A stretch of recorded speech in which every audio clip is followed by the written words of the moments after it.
Hi Taurus! Welcome back sa ating Tagalog reading channel. Ako ay si Abby at isa akong intuitive reader. So gagawin natin Taurus ang inyong monthly reading sa buwan ng January 2024. Before anything else, nais ko kayong batiin ng Merry Christmas and Happy New Year. Sana nag-enjoy kayo sa inyong holiday and vacation with your family and loved ones. Alright? So sa mga new viewers natin, welcome po sa ating Tagalog reading channel. Sa mga current subscribers, maraming salamat sa pagtangkilik ng inyong monthly Tagalog readings, alright? So, Taurus, isa-shuffle ko lang muna ang mga cards in front of the camera uli. And I'll see you guys in few seconds, okay?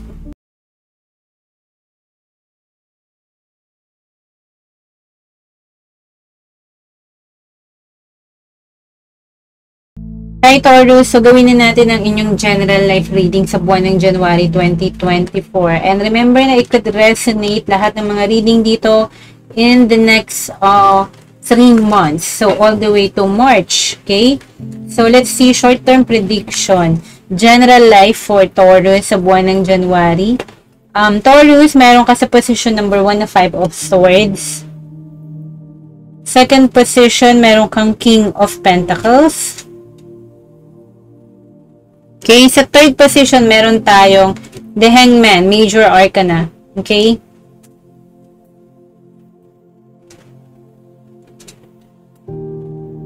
Yan, usap lang natin para makita nyo. Sa fourth position, meron tayong 3 of Wands, Taurus. Sa fifth, ay meron kang King of Wands. So, napakaraming court card, no? May dalawa ka ng King, meron ka pang The Hangman dyan. And then, sa ika-anim na position, meron tayong 6 of Cups. Okay? Ayan, guys. At the center, meron ka Taurus na Major Arcana, Wheel of Fortune. Okay. So, let's begin, no? Pagpasok ng January 2024, may situation or mga certain people na or relationships, connections na kailangan na natin na i-let go, especially yung mga tao na nag-betray sa atin or feel like parang winan up tayo, no? Or parang in-outwit tayo or in-outsmart. May sense of betrayal na energy nung nakaraang taon. So, yun yung mga kailangan nating i-left behind na. Okay? Yung mga away, disagreement, and pagtatalo. Remember na, hindi lahat ng battle or discussion or hindi pagkakaunawaan kailangan nating sagutin or alam niyo yung patulan pa. May mga bagay and situations na kailangan na tayo mag-walk away kasi it's not your fault sometimes. Sometimes yun lang talagang nature ng situation at ng mga tao na ganun. Okay? So, sa mga bagay naman na kailangan mong pagpatuloy sa January 2024, mag-focus ka. I-maintain mo yung focus mo sa growth mo, sa buhay mo, okay? Kasi King of Pentacles, may growth exponentially right now na papasok sa January 2024, no? Abundance. Doon tayo mag-focus. Okay?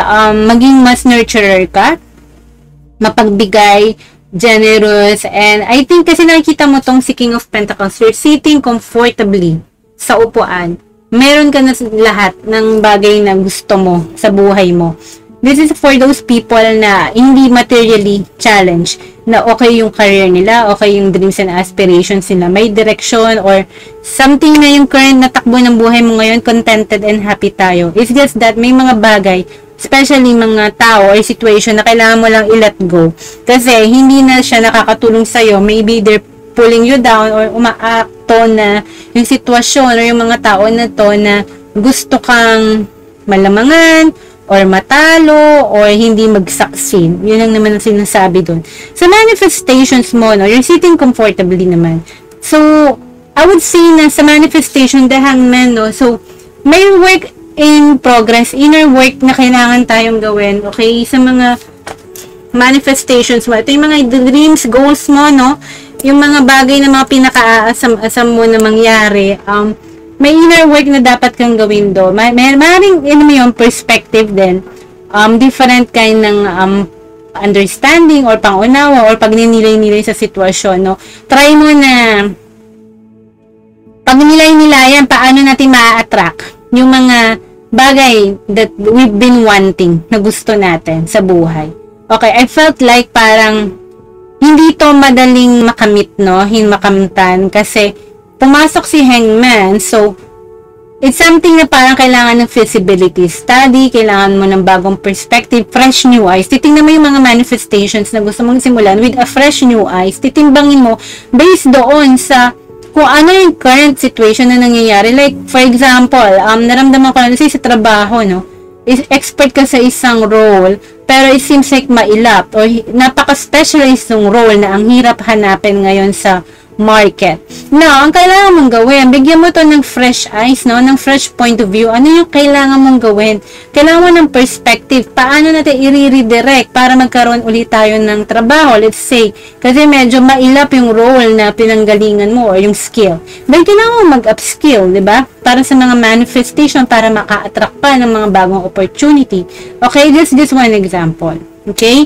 Ngayon, sa yung fourth position naman, Taurus, meron tayong 3 of Wands. So, may mga external energies na nakaka-influence sa mood natin ngayong January 2024. Concerning yan sa mga bagay na, alam mo yung so near yet so far na inaasa mo pero wala pa dyan. Nasa horizon, nasa vantage point mo. Okay? Pero yung eyes mo is nasa goal, eyes mo nasa prize. Okay? Yun yung external influences. Maybe yung mga dreams and aspirations mo na nakaset na yung mind mo and yung vision mo na gawin to. Okay? But at the same time, determined kang gawin. But there will be a work, like a travel, an effort to go there at one point to another point. Ganon yung nararamdaman ko, no? May effort na tayo na dapat gawin para makamit mo nga yung mga manifestations niya. Like I said, nakatingin siya sa horizon, no? Suppose may distance, may oceans na nakapagitan dun sa tinitingnan mo at kung saan ka, yung vantage point mo, okay? So, gumawa ka ng decision, no? May mga external influences na tutulong din sa'yo para makapag-make up ng mind mo sa mga decision mo or a different perspective, no? Na mag-o-open sa'yo ng bagong angle or angulo, paano mo tingnan ng mga bagay-bagay or magre-re-evaluate ka. Okay? So, based doon sa mga external conditions, no? Makaka-apekto sa perspective mo or evaluation mo, pagre-review mo ng buhay mo, yung mga ganap sa career mo, sa money mo, or even sa personal relationships. Okay? And yung pinili mong landas, yung pinili mong choice, after some time, no, sabihin natin, nag-reflect tayo. Okay? And hindi siya madali. Yung pinili mo is not an easy path na nandyan na sa harap mo tapos tatahakin mo lang, no? Kasi instead na daanan, na kalsada, ang nasa harapan mo, ocean. Okay?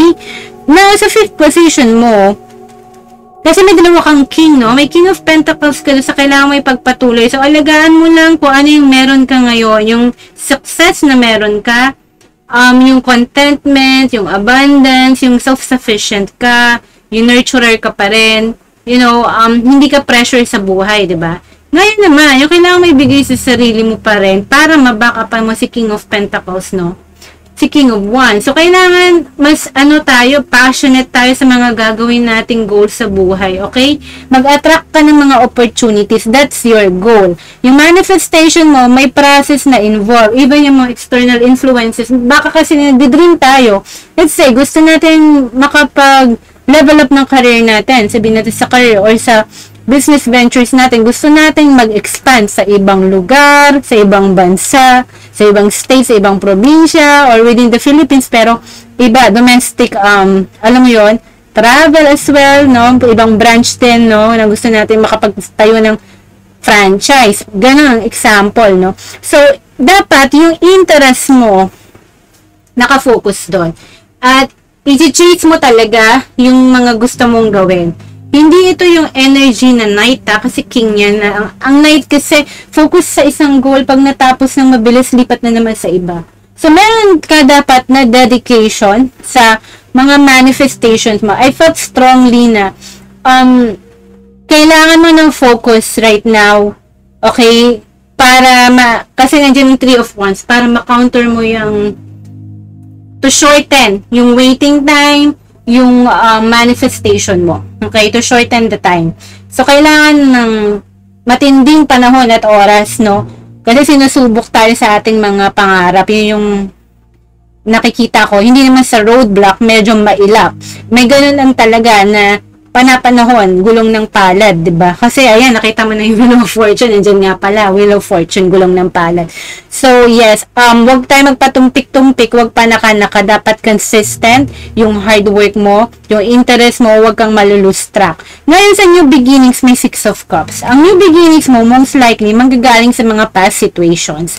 If parang magkakaroon ng reconnect, ng missed opportunity na babalik. Could be sa career mo, ba dating trabaho na ma-offeran ka ng another chance, or kahit sa reconciliation sa connections mo rin with friends, personal relationship, or even sa family. Okay, may mga new beginnings ka na ma-attach pa rin sa past people and past situation. Okay, ngayon, sa lessons learned mo, Wheel of Fortune. So, ang natutunan mo dito, sometimes sa buhay, no, kasi may iniwan ka na 5 of Swords, na isang mga pagtatalo or mga battle, no, o gera na sa personal na buhay natin, no, na hindi nakaka-serve sa'yo is either nananalo ka or natatalo ka. Ganun lang naman. It's not, let's say, sabihin mo sumugal ka rin sa pag-ibig or sa mga relationship or negosyo or sa career mo na feeling mo at the end either panalo or talo ka eh. Okay? So, parang sa sugal lang yan, no? Susugal tayo sa buhay natin. Pero, whatever it is, kung defeat man or victory yan, no, guys, parang video game lang, di ba? Regardless, no, sa kahit ano aspekto naman ng buhay natin, it's yes or no, di ba? So, learn to move forward lang. And finally, ang matututunan mo dito is to continue na i-attract yung mga graces, opportunities, okay, at mga blessings. Nothing is impossible. Yun ang na-realize mo ngayong January 2024, Taurus. Alright? So, sana nag-resonate kayo for whoever will resonate on this, Taurus. Now, i-shuffle lang uli natin ang mga cards in front of the camera at gagawin na natin ang inyong love reading, Taurus. Okay? See you in few seconds.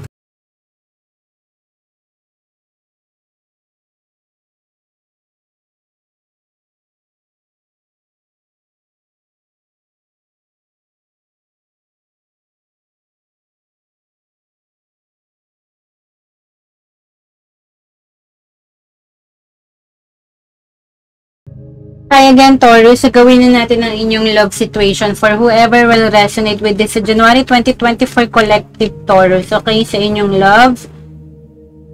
Okay, first card mo, Taurus, meron kang Wheel of Fortune. Shuffle natin yung mga cards in front of the camera. So, major arcana. Maaaring yung lesson learned mo connected sa yung love situation, Taurus. Alright? Sa second card, meron tayong King of Swords, court card. Okay. Then, meron ka rin court card, Knight of Pentacles. Taurus, Virgo, Capricorn, Libra, Aquarius, Gemini. The World, major arcana again. So, may world na, may wheel pa. Okay. So, circle. So, nararamdaman ko something has to come to an end. May kailangan matapos para makapag-umpisan, makapag-attract tayo ng luck sa side nyo pagdating sa love life. And then, you see, tatlong major arcana, the Fool. So, yes, may new beginnings for you sa love life mo. Okay? It could be you, Taurus, pwede rin yung person mo na magte-take ng risk. Hindi po fake. Could be new or old connection to. Okay? But definitely, full-blown, in full circle, 360 turn around din to, kung current or old flame. Kung new connection to, then it's completely, alam mo yun, different dun sa mga past relationships or past person mo. Okay, clarify lang muna natin tong mga cards na to isa-isa. Para sa ating Taurus. Wheel of Fortune, clarify ng Strength card. So, yes, to attract yung mga luck sa favor mo, no? Kailangan mo ng strength, no? Medyo magiging challenging, okay? Yung mga galaw, yung movements sa love life mo, challenging connections as well. Medyo magkakaroon din tayo ng challenging people, okay? Pero ikaw na yon at siya, it takes two to tango. Wheel of Fortune at strength kasi yan. And then, pero something din na parang kailangan nating mabago yung old cycle, no? Kailangan mo ng courage, okay, to change things then sa love life mo. Ngayon, yung King of Swords mo, Taurus, meron tayong Four of Cups, okay? So, may situation na hindi tayo interesado anymore. or siya, or ikaw to. Vice versa, no? Feel free na i-reverse yung situation. Because, yung nag-detach dito or nag-withdraw ng emotion dun sa nag-offer sa kanya ng interest, romantic interest, or potential love to, is, more on ano to nasa isip niya. Iniisip nila. Kasi pinapailal yung pag-iisip yung utak kaysa sa puso. Okay? Ngayon, Knight of Pentacles, Eight of Cups. So, nakita mo yung clarifier. Four of Cups and then Eight of Cups. So, sa emotion, may nag-withdraw. Okay? Tinanggihan and then nag-walk out. Okay? Kasi feeling nila, hindi ito yung something na kailangan ko. Yung situation, maaaring hindi yung person ang ano mo, no? Hindi mo kailangan. I mean, yung situation, yung dalawa, ang hindi mo kailangan, parang feeling mo, hindi ko deserve to, hindi ako masaya sa ganitong situation.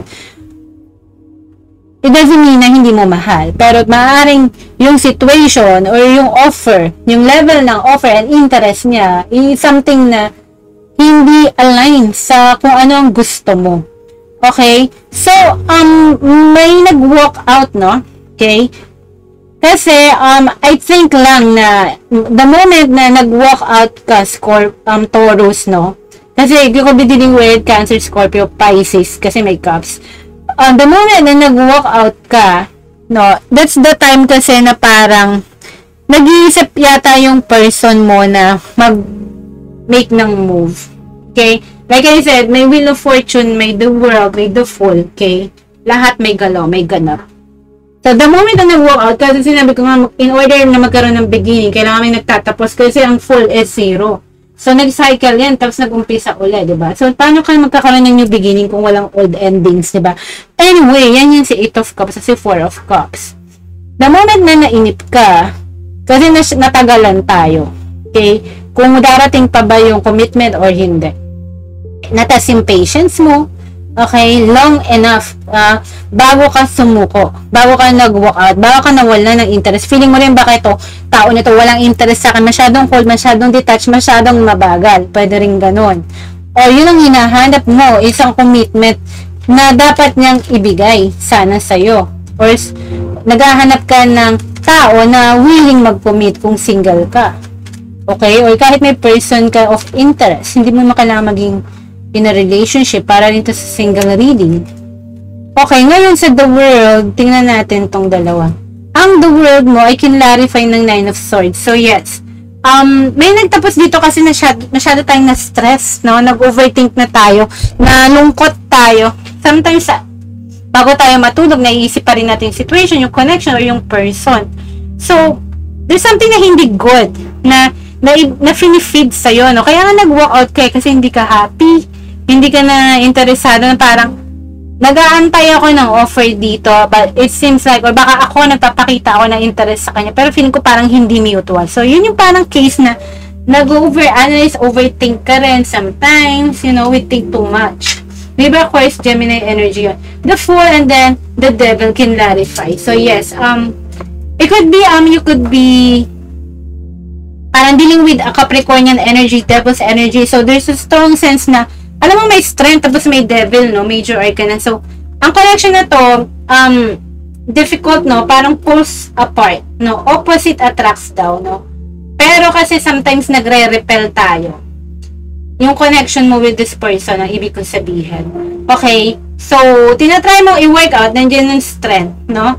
So, pero hindi pa kayo pantay ng interest, ng gusto, you're not on the same page. Nandiyan ang strength. So, patience is a virtue nga.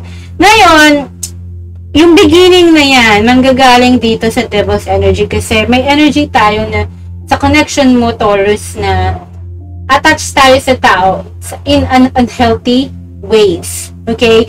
It's either cycle siya na ayaw mo nang i-let go kasi nasanay tayo na nandiyan yung tao, yung comfortable ka na you have someone na maaaring ka-chat, kakasama kumain, companionship, na wala ka kasing maisip kundi itong taong to. Okay? There's a sense na parang lagi mong iniisip kasi nandiyan nga si Nine of Swords. So, somehow, nasa mind and heart mo siya na maaaring na-handle natin ng hindi maayos, okay, yung connection sa kanila, okay? May new beginning, may risk na papasok dito. At yung risk na yan, willing ka bang i-take? Kasi marami siyang shadows, okay? Maraming shadows, excess baggage to, kaya kailangan mo ng strength, Taurus, okay? So, warning din to, or a guide para sa love life situation ng mga, for whoever will resonate sa love reading na to. So, I hope nag-resonate kayo, Taurus, sa monthly reading nyo. And I see you guys on your next reading sa February. Take care, Taurus. God bless and mahal kayo. Bye!